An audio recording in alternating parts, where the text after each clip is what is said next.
The first crack came before the scream. I felt my own bone give way against the kitchen counter, the same counter where I'd rolled biscuits for 43 Thanksgivings. Daniel's fist, my baby boy's fist, landed just below my heart because I wouldn't sign the farm away. One pop, then another, like ice breaking on the creek behind the barn. I slid down the cabinets, apron soaked in coffee and blood, staring up at the boy who once begged me to read "Goodnight Moon" one more time. He didn't even look sorry.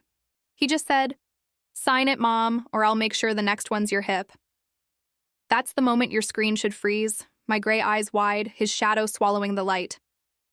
Stay with me. You need to hear what happened after the ambulance left. My name is Eleanor Grace Whitaker, 68 last April, and I still smell like the lavender soap I've used since 1979. The hospital in Clarksville kept me 4 nights. Ribs 3 and 4, hairline fractures. The nurse, sweet girl named Tia, wrapped me so tight I could only breathe in sips. Every inhale tasted like metal. Daniel never visited. His wife, Crystal, sent a text. "Hope you're resting. We'll swing by when you're home." Swing by. Like they were picking up dry cleaning. They released me on a Tuesday that felt like winter even though the dogwoods were blooming. My neighbor, Mrs. Delgado, drove me the 12 miles back to the farmhouse on Red Oak Road. The porch swing creaked in the wind, empty. I'd painted it robin's egg blue the summer Daniel turned 7, his little legs pumping while I pushed. Now the paint peeled like sunburnt skin. Inside, the air smelled of lemon polish and abandonment. Someone had washed my coffee cup. 1 cup, 1 saucer. The rest of the dishes, gone. I opened the pantry, bare shelves except for a single box of off-brand oatmeal. My good cast-iron skillet, the one my mama used to fry chicken for church picnics, missing. I knew before I climbed the stairs. The cedar chest in my bedroom, where I kept the deed, the savings bonds, Papa's war medals, was pried open, empty. Only the faint scent of Daniel's cologne lingered, the one I bought him every Christmas because it smells like success, Mom. Success. I sat on the edge of the bed, corset digging into the bruises, and felt the house itself exhale around me. The floorboards remembered my barefoot dances with his father. The windows remembered sunrise through my lace curtains. The walls remembered every bedtime prayer. And now they remembered violence. Let me take you back so the betrayal stings proper. I married young, 19, to Tommy Whitaker, who could fix anything with a wrench and a hymn. We bought this 100 acres with a VA loan and a dream. I miscarried twice before Daniel arrived, blue-eyed and colicky, screaming like the world already owed him.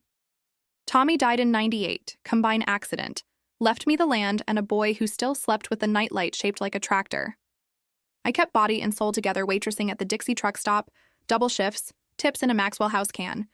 Every dollar I didn't spend on groceries went into Daniel's future. Braces, baseball cleats, that used pickup when he turned 16.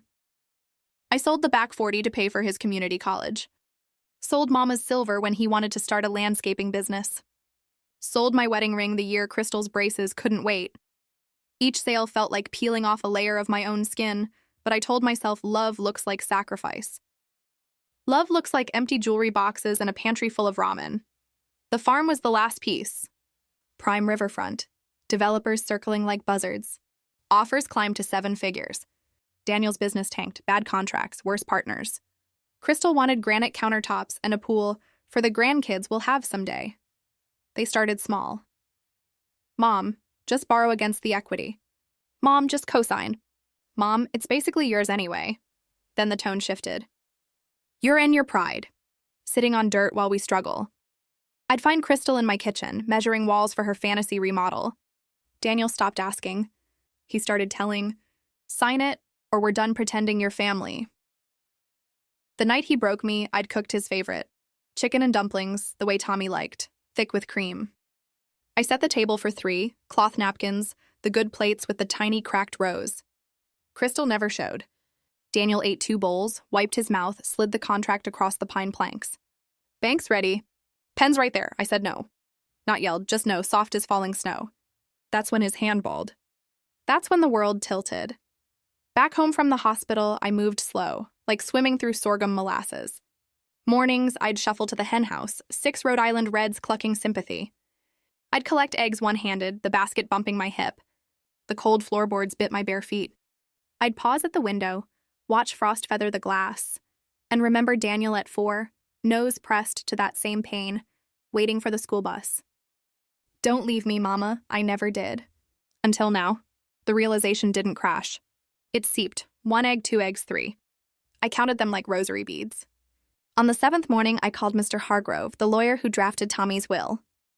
His office smelled of pipe smoke and old paper. I laid the hospital bracelet on his desk like evidence. I want the deed in a trust. My name only.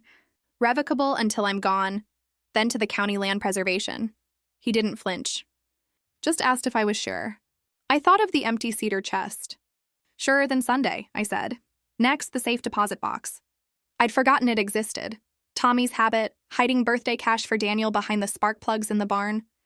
Inside, the original land grant, yellowed but intact, and a life insurance policy I'd cashed to keep the lights on after the funeral. Enough to hire a locksmith. Enough to change every cylinder in the house. Enough to pay 3 months on a tiny apartment above the library in town, the one with the crooked stove and the window boxes begging for geraniums. I packed light. 1 suitcase, the blue one with the broken wheel. Tommy's Bible, Mama's quilt, faded but warm. The cracked rose plate. I couldn't leave it for them to sell. I left the oatmeal on the counter like a joke. Took the cast iron skillet from where I'd hidden it under the porch. At dusk, I locked the door, slipped the new key onto a ribbon around my neck. The swing creaked goodbye. They came 2 weeks later. I heard the pickup before I saw it. Muffler still shot, same as high school. Daniel's boots on the gravel. Crystal's heels clicking like accusations. I watched from the apartment window, lace curtain brushing my cheek. He rattled the knob. Yelled my name like a curse. Then the begging started. Mom, open up. This is insane. We're family. Crystal's voice syrupy. Eleanor, the kids miss their grandma. I sipped chamomile, let the steam fog my glasses. The phone rang, unknown number. I let it ring. Voicemail, Daniel's voice cracking. You're killing us. The bank foreclosed. Where are we supposed to go? I didn't answer. Instead, I watered the geraniums. Red blooms, stubborn against November. I joined the library book club. Mostly widows, sharp-tongued, kind. Thursdays, I bake cornbread in my tiny oven, the skillet singing like it remembers. Evenings, I walk the river trail, watch the water carry leaves downstream. Sometimes I press my hand to my side, feel the ridges where bones knit crooked. Proof I survived. The farm sold last month, not to developers. The trust donated it to the 4-H for agricultural education. Kids learn to milk cows where Daniel once chased fireflies. There's a plaque by the barn. In memory of Tommy and Eleanor Whitaker, may the land teach what love could not. Crystal sent a letter forwarded by Hargrove. You're heartless. He's your son. I wrote back on a postcard of the river at sunrise. He stopped being my son the night he chose money over mercy. Tell him the river keeps moving. So do I. Tonight, the apartment smells of cinnamon apples. I rock in a thrift store chair, quilt over my knees, listening to wind chimes Mrs. Delgado hung outside my door. The pain is a dull echo now, like thunder miles away. I think of empty chairs at Thanksgiving, of Daniel's face when the sheriff served the no trespass order, of Crystal's mouth twisting around words she couldn't take back. I think of the key on its ribbon, warm against my chest.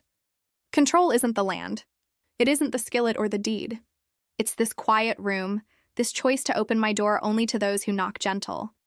If you're listening, wrinkled hands wrapped around coffee gone cold, know this. Love isn't a ledger. You don't tally bruises against birthdays. When they demand your bones, you walk, even if it's one slow step at a time. Plant something anyway. Geraniums, kindness, boundaries. Watch it bloom red against the coming winter. The house is empty, but I am full. The ribs healed crooked, but I stand straight. And tomorrow the river keeps moving. So will I.